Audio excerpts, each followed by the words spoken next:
so many notes. It's the transformation lab getting NCS. Okay. I'm not sure, sorry. Yeah, there is someone across the hall though, so. Okay. What time is it.com all set up. What time is it? .com. Okay. Hello, Emily. Hey, Noelle, how's it going? Good, how are you? Great. Okay. First question's pretty broad, and we talked about it already, but why did you come to social work? Oh, God. I haven't thought about this at all. No, I'm just kidding. I did AmeriCorps when I graduated from my undergrad, and I actually did an internship when I was in college where I was doing some research on maternal health for a pro-choice organization. And I remember reading some report where that included a case study from a social worker. And I hadn't really heard about social workers playing that role before, basically of just straight advocacy, right? This is what I saw when I was trying to get this woman prenatal care. Mm-hmm. And I was really into that idea when I heard it. And when I started thinking about it more and more, it felt really good, it felt right. When I told my family about it though, they were really not down. Mm-hmm. So I sort of put it on the back burner, but all of these other things just started getting checked off. This is a longer story than I expected it to be.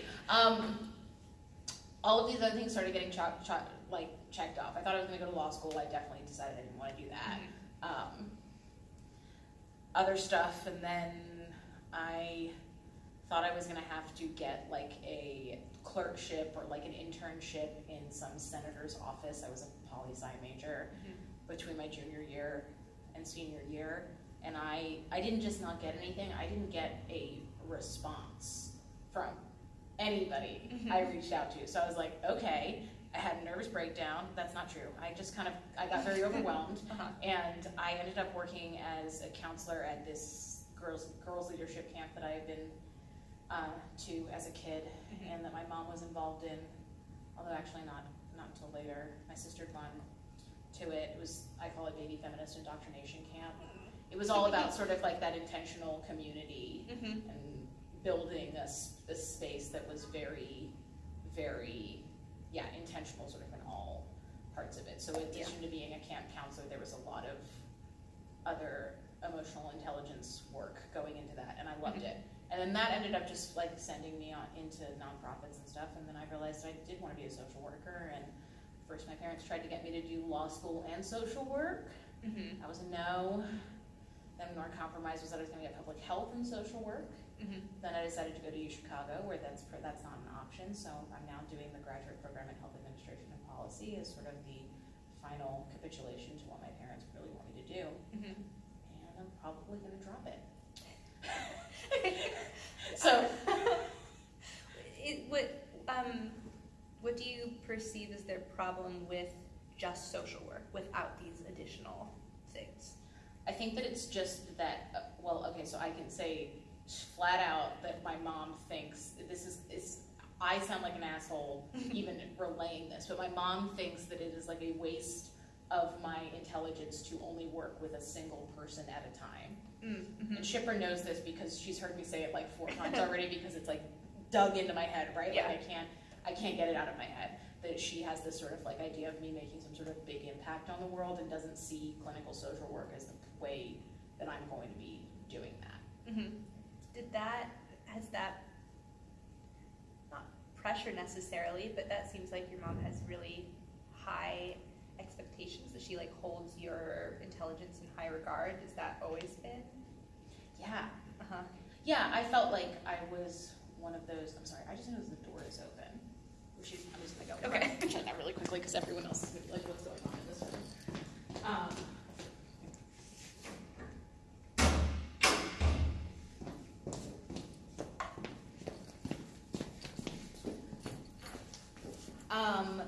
Yeah, I was definitely one of those kids where everyone thought I was an adult. I acted like an adult, but in inappropriate ways. And then, Precocious. yeah, exactly. And then one of those kids who got to high school where it's like, oh, everybody's been telling me I'm like smart for my age, but like I didn't get any smarter, so now I'm just normal for my age. Like I wasn't particularly high achieving in high school, but like everyone had been telling me I was smart when I was little, and I was like, oh, okay, well this is now different because I didn't grow at all.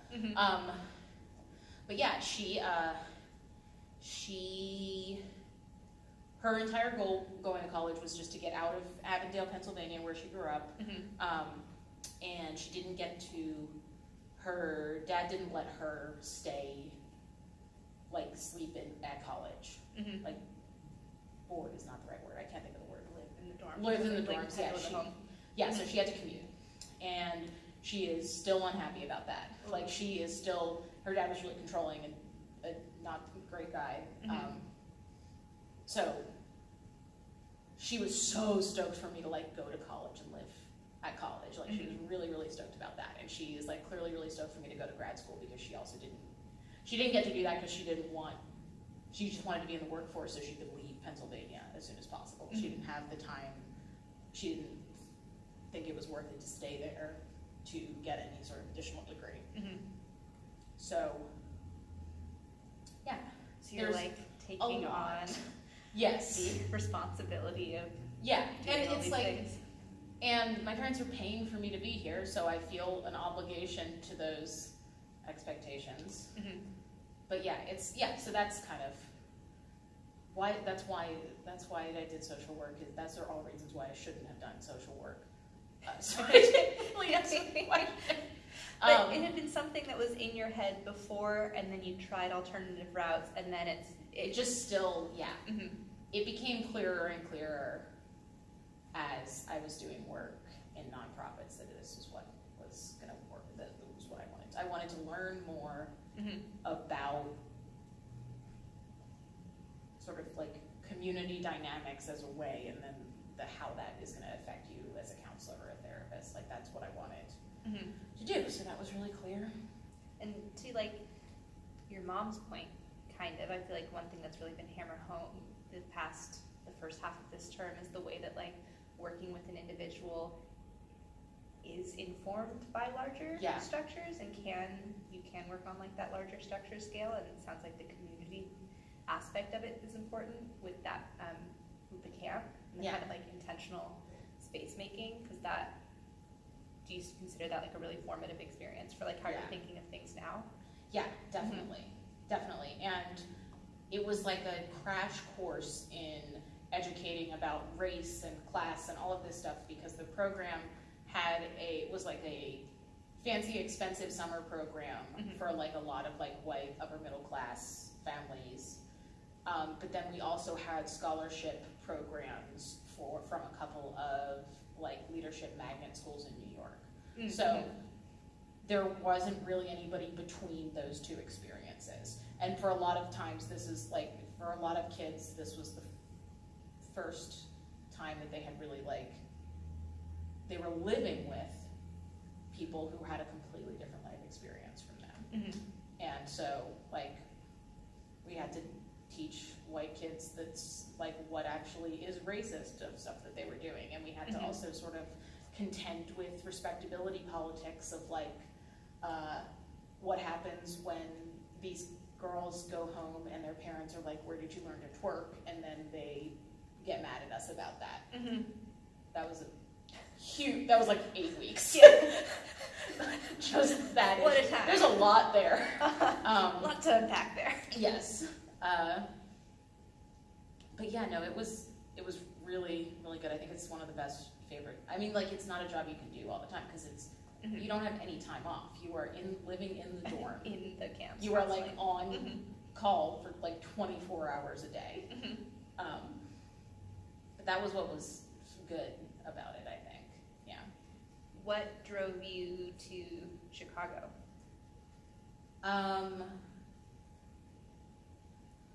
Well, I moved to Alaska after college, and then I tried to move to California with my, at the time, like techie boyfriend, and I just applied to Berkeley because I figured if I don't get in, I'll go somewhere else, obviously, but like I don't want to move after only living in California for 6 months. So if I don't get in there, I'll just reapply. I didn't get in, and I sort of just freaked out, and then we moved back to Alaska to fix our relationship, which did not work. Shocking. Weird, I know. I know. And then I applied to like 12 schools, just to like, because I was like, I'm not getting in anywhere. Like, I can't do that. And I've actually wanted to go to Chicago for a really long time. I toured here for undergrad, and it seemed really cool, but it's not like where I ended up picking. And I just knew that I just knew the history here, and I came and visited, and it was sort of at the bottom of the list because it's the only school I applied to that doesn't have the joint public health program. Oh, interesting. But I came here, and I looked at Michigan the same week, and I was just like, oh my God, this is like, I just felt the love. Like, I just knew when I was here that this was the right spot. What felt different about Michigan? It's a school that's the whole town. Yeah, I remember looking into that and being like, oh. Yeah, and it's like, I think it would have been way more comfortable for me if I had gone to a big state school for college, or if I'd lived in a town like that, but it was just like, it was 3 times as big, and more than half of the class had gone to University of Michigan. So interesting. There was just not the same diversity of experience. And I remember sitting in on Professor Ybarra's class here, and people were pulling from all of these different life experiences to contribute to this conversation. The class I sat in on in Michigan, just no one wanted to be there. People were a lot younger, they had a lot less experience, like there was a lot more people who went straight from undergrad, and yeah, it just wasn't, and I was like, I loved working. I loved so much more than being in college.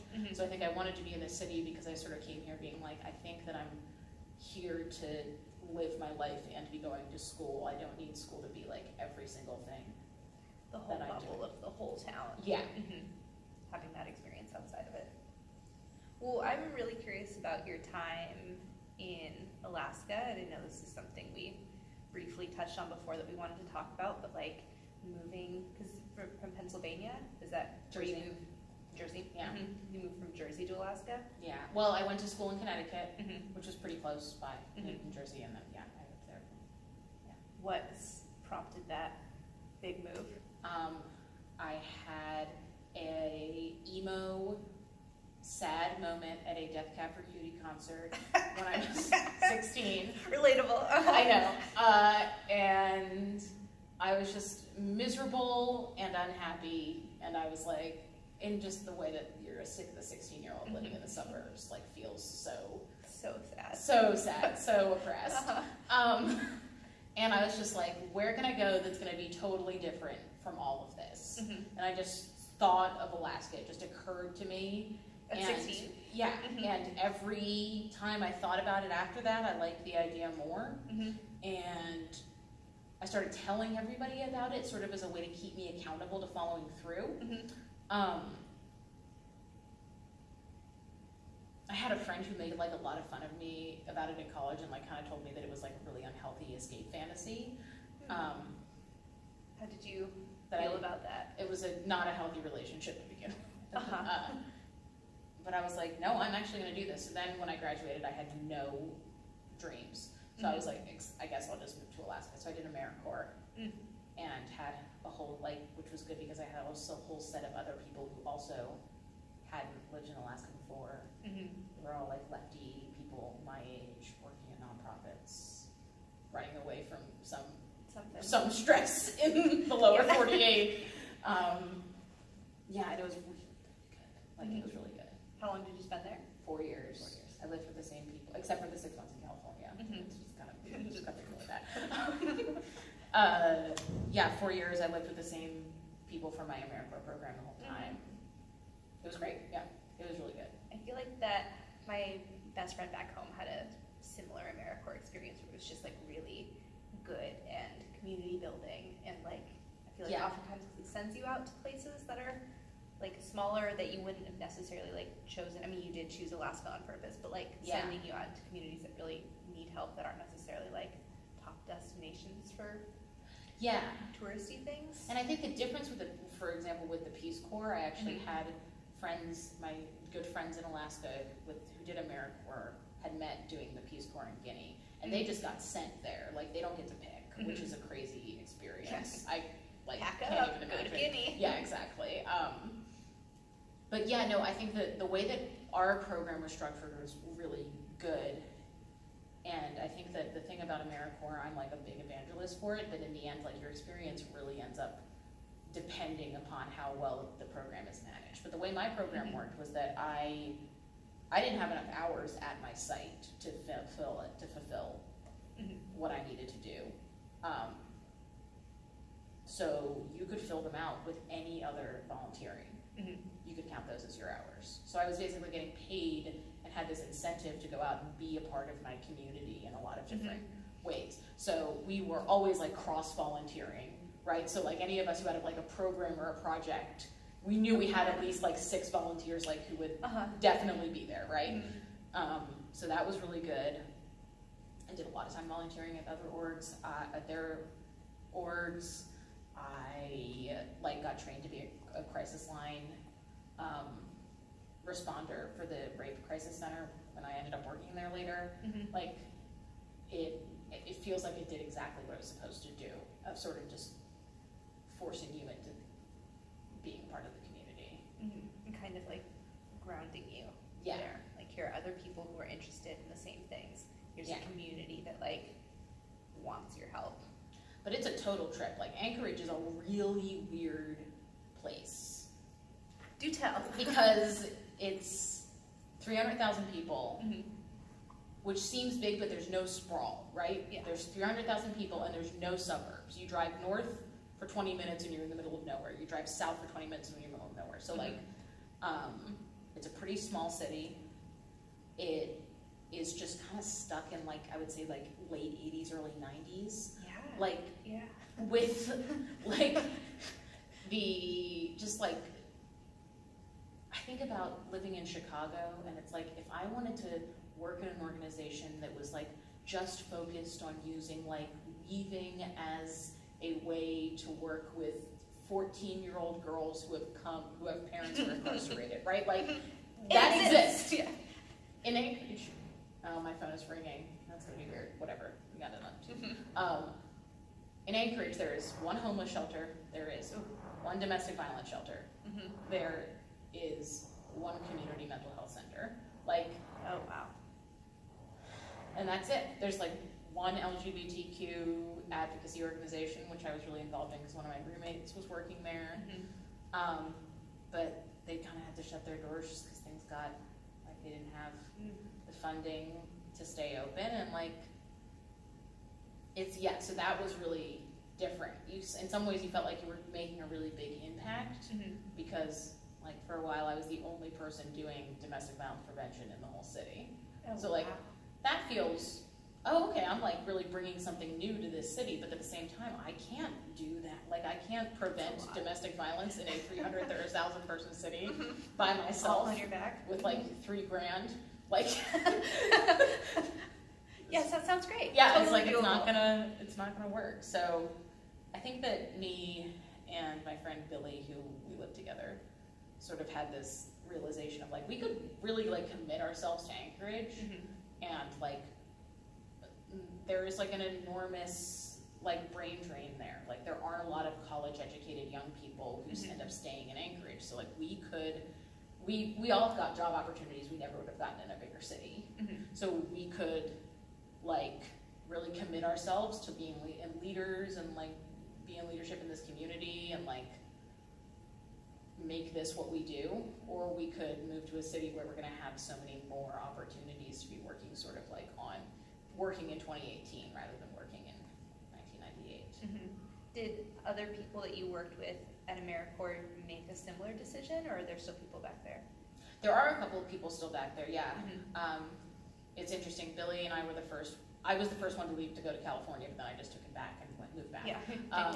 but Billy and I left at the same time in September to go to grad school, both of us. And yeah, we still have a couple of friends who are up there, but they're on their way out, I think. Yeah. Were you sad to leave?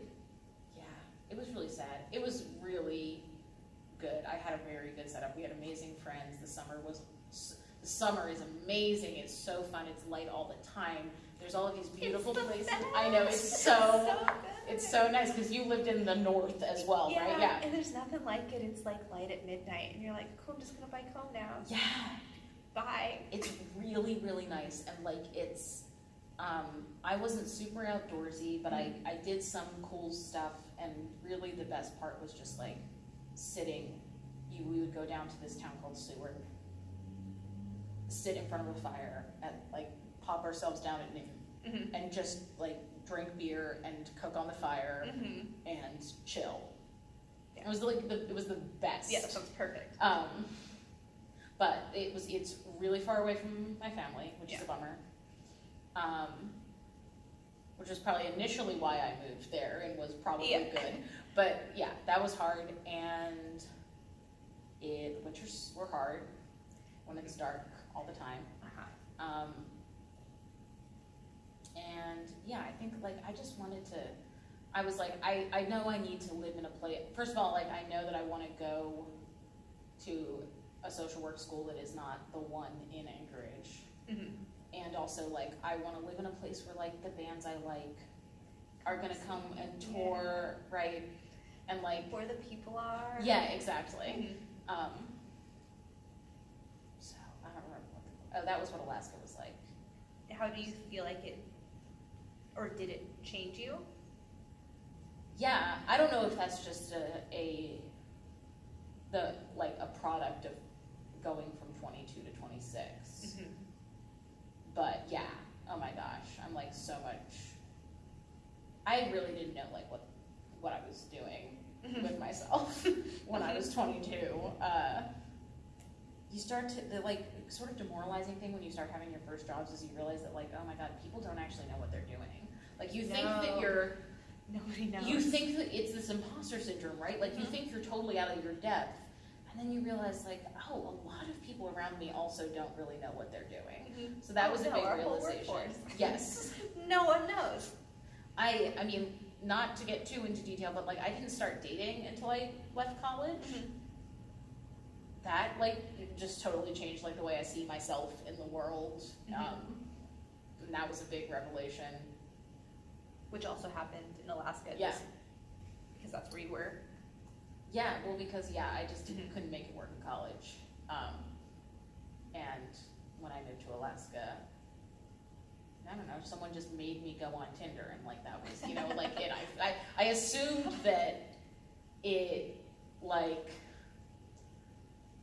that since I hadn't really gotten any attention in college, I was just, like, I don't know, there's something inherently wrong with me, right? Like, I was just too, like, deeply unattractive to all, oh my god, this is getting old. Okay. Like, just too inherently unattractive to everybody around me to ever be a romantic interest for somebody. So when people were going on these online things, I was like, I'm not ready to just be rejected constantly. But that was your perception of what was going to happen. But that's not what happened. That's not what happened. Yeah, because it's not that simple, like, at all. Yeah.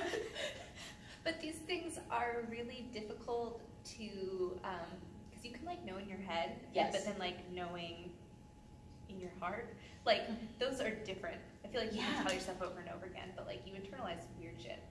And you're just knowing in your body, like knowing like if you see someone across the room that you want to go and talk to, like you know that there are no, like conceptually, there's no downside here. Like what's the problem? But I can't get my body to do it. So, yeah, that was a big thing in Alaska. Yeah. Speaking of, like, community building seems to be a thing that has gone across the different things you told me. What has your experience been like at SSA? Like, have you made attempts to find community? Where have you found community? What's going on there? So it's been I think different than other people's experiences. It hasn't been bad. I live up north, and I moved there because I have a really good friend from college. One of my best friends, Emma, lives up there. So that was one of the other reasons I was really stoked to move to Chicago, is because I had this awesome friend who I had never, like, I hadn't lived in the same place as since college. So that was really exciting, and I moved to a place just based on how close it was to her apartment. And she lives with her boyfriend, who is awesome, and these two other guys who are, like, also really fun to be around, like, and I felt very, very, like, welcome in their friend group, and that's been really nice. And Emma and I are close enough that we, like, will hang out almost every day, like, whenever we can. Orientation was easier than I thought it was going to be. Like, it was easy. People were more interested in actually making connections with their other classmates than I expected. Like, I think I was used to kind of going into scenarios where people were kind of, you could tell if you're trying to, like, make a friend, that they were sort of already like, I already have some friends and, like, I'm good. I don't need new friends. I don't need no new friends. But that wasn't the experience I had. I think everyone's kind of older, and, like, I generally had a negative idea that I would just kind of assume that I wasn't going to like most people here, because I just don't get, like, I am a negative person. Like, I just, I'm like, I don't think, I'm not someone who makes friends, like, easily. And it was a lot easier than I thought it was going to be. And people were just statistically so much more chill, like, than I was expecting. Like, just the numbers. So yeah, it was good. And so that was just during, I felt like the first day of orientation, people were like, what's going on? And then the second day, I feel like everyone I just sat down next to were like, hey, can I have your number? Like, hello. Yeah. Let's be friends. And you're like, oh. Yeah, and it's good. But, like, I think that my thing right now is just that I have, like, sort of hit a mental health wall, and I'm sort of have to kind of build back up some basic coping skills, and just, like, kind of keeping myself together and sleeping and eating well and things like that. And that makes it hard, because at the end of the day I'm exhausted and I want to leave. So I think I'm worried that I'm, like, sacrificing opportunities to build relationships, because that's what's going on for me right now. But also, like, you can't, you also have to take care of yourself. Yeah. But you feel like it's like mental health in school and field, and then, like, community building is, like, lower, but maybe you would want it to be. Yeah, I don't know. I guess I'm trying to think of what even community building means. Like, I'm not a part of any student groups or anything like that. Like, I'm definitely want our cohort to hang out and stuff like that. Like, I'm really down. But yeah, I don't know. I don't know what I really think of as other sort of community buildings, because I'm not, like, I don't have any like, of the interest group mixers to go to, which is not me complaining, but it's like, I'm not, so I don't know what other kind of community, and I think that maybe that's going to come with when I keep learning from people who are in the same sort of focus area as me. And I feel like also the fall term is difficult, because everyone's like, school's just starting. But, like, I know a friend in one of my classes just started, like, an SSA poetry group, and that's starting, like, winter term, so I feel like there's going to be more stuff coming soon, once we're all kind of, like, settled slightly. Is there a particular type of thing that you're interested in that you would, like, if you had to create your dream club? I don't know, because there's this, like,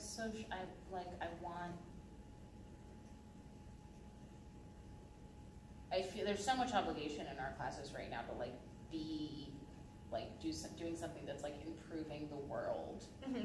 But I want, forgetting like, about improving the world. I mean, like, knitting and crafting, and I do that shit already with Emma. That's one of the big things that we bond over. So that would be great. I've got some connects on that. Okay, great. Actually, is that in the works? Yeah. Word. Yeah.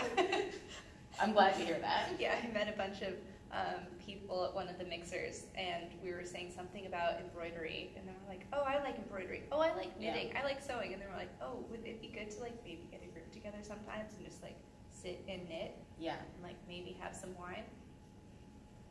Yeah. Like chill hangouts. I feel like those are really nice. It sounds like that's what you have with Emma, that you can just like hang out. Whoa. It's like, it sounds like it's gonna explode. I think it's gonna stay up there. We'll see. But like a chill, like you're friends enough that you don't have to like go hang out with them. That you can just like be together. Yeah. That's really nice. That's good to have. I also live alone, which I really like. It's like very nice, but it's also very different than like having roommates. Did you live with all the people in AmeriCorps? I lived with two other people. Mm-hmm. And it was great because I love them so much and they were my best friends. So like we were hanging out every single night, but at the same time, it's like if you're unaccounted for like 20 minutes, it's like, where are you actually? Or in the kitchen. Like, I know that if anything ever happened, like you're good. 30 minutes, like they would notice. Yeah. But, yeah, it's nice to just be able to be in my apartment. Mm-hmm. Like your own routines, your own stuff. Yeah. But I don't know, it just seems everything has changed so quickly. Like there's a lot of stuff that has changed really quickly. You also moved in September. It's like you're going back to school and you're moving and you're like trying to do 500 things. Yeah, it's like it sort of just like hit me like a brick wall. Like I kind of thought that everything's going so great, and then it was just like, wow, whoa, just kidding. I forgot. Like this is like really hard. It's like intense. So, do you have any particular strategies that you're using to recenter yourself? I'm trying to not always work in my apartment. I found a couple of good coffee shops that I can bike to, which is good. I'm just trying to like kind of keep a base level of like making sure that I'm like cooking for myself, have food in the house, shower every day, clean your clothes, clean your apartment. Like that is the stuff that makes me feel like I know what's going on. If you have that base that you can like build from there. Yeah. One thing that we had talked about, wanting to talk about was like these very white liberal bubbles. Yeah. And like what that experience is like. Yeah. Yeah. I don't know, when I think about that, I think about my college. I went to Wesleyan, which like considers it, you didn't also go to Wesleyan? No, but I know people. You know Lita Fuller. Oh. And Ella Dawson. I did know Ella Dawson. Huh, okay. Ella Dawson has this incredible, She's famous now. yeah, oh my God. You know, it was so, one of my coworkers sent me this blog after like we didn't really know each other that well. They're like, hey, this girl seems really cool. She like talks really publicly about having herpes. And I'm like, okay, I don't know why you thought of me immediately when you saw this, but okay, sure. Oh my God, yeah, she's famous. She wrote erotica for her thesis. Yeah. She's best friends with Lita, who also, you're 92? Yeah. Okay, same. And so 2014. Is that what you mean, 92? yeah. Okay. When you graduated? Yes. Oh, I graduated a year earlier. In 92. That's when I would have graduated. Yes, but born in 92. Okay, yeah. But she is, Ella's best friend, Lita, who also went to Wesleyan, is like family best friends with my best friend from back home. They've like known each other since they were 2. So like I've seen her at all of his family gatherings like my whole life. Oh, word, yeah. Yeah. There are lots of stories. Yeah, so Wesleyan. Yeah. What was that like? I wasn't ready to go to college. Like I was just not prepared Like straight out of high or school? confident enough. Yeah, like I should have taken a couple of years off, but that's not really a thing. At least where I grew up. So No, it's not really. no, I wish it was. Like if I had just spent like a year or two like having a job, it would have been. I would have been so much more ready. But whatever. Yeah, I think I went in and it was the same sort of imposter syndrome, and I was surrounding myself with people who thought very, very highly of their own intelligence, and I was surrounding myself with men who thought very highly of their own intelligence, and women who kind of like me thought that like we're like feeding into this idea of like this is really good for us to be around these people, like we're learning a lot. Like we're lucky Yeah. to like be witnessing. Yeah, and like there was a weird like sort of basis base level knowledge in like specifically Western philosophy that I had just never gotten. And I'm like, these kids are also 18. Like, where did they go to high school? Like, when was I supposed to have learned about Kant? Like, I don't know when that was supposed to happen. It didn't happen in college. I still don't really know anything about Kant. Now I have it on tape. Don't know anything about Immanuel Kant. Okay. See that, Shipra? I'm gonna get kicked out. Yeah. Get out of here.